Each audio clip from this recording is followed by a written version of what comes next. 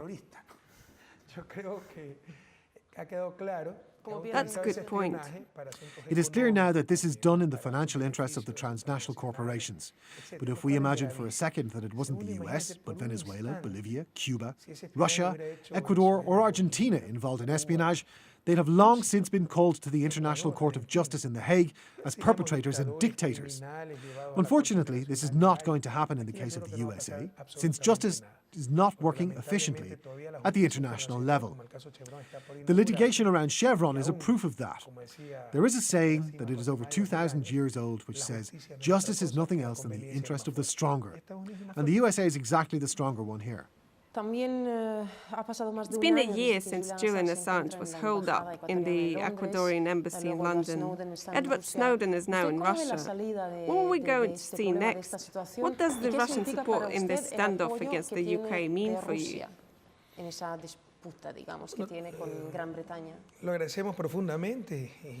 We do appreciate Russia's support and the support of people from many other countries that stood up for us, including the English people. This issue could only be resolved by the UK, Sweden and Europe. The UK could give Assange a pass to leave the country. It should have done so initially. Any Latin American state would have done so. It's wrong when they call us backward countries. Sweden could send a prosecutor to question Assange in London, and this is absolutely legal by Swedish law. Nobody wanted to stand in the way of the Swedish justice system. They could have questioned Assange via a video link. In principle, this situation could be resolved tomorrow if the UK and Sweden wanted to. So it's up to them, basically. We've done what we had to in a manner that we believe was appropriate. We didn't consult anybody, but we acted in strict compliance with all the norms of international law and human rights. Mr. Assange has the right to request political asylum, and we have the right to grant it to anyone we think fit. Right now, it's up to Europe, the UK and Sweden to resolve it. Just recently, Ecuador qualified for the 2014 World Cup. We saw you cheering for the national team at the stadium. What's your bet? Football is our national passion. And yours too? Yes, it's my passion too. I love football and express my love in every way. I think we have a strong team, but there are factors which made it more difficult for us to get through. First, Ecuador could have won more games, but we weren't lucky with the referees. Second, the sudden death of our top scorer, Christian Benitez, better known as Chucho, was a heavy blow to us. He was very young when he died of heart failure. Nevertheless, Ecuador managed to qualify, and it was great news for the whole country. I believe our national team is very capable. I hope they get to the quarterfinals and have a lucky streak at the 2014 World Cup in Brazil. Good luck to them. Mr. President, thank you for this interview. You're welcome. I would like to thank you and your country for giving us such a warm welcome. And do come to Latin America and Ecuador. It's a wonderful country.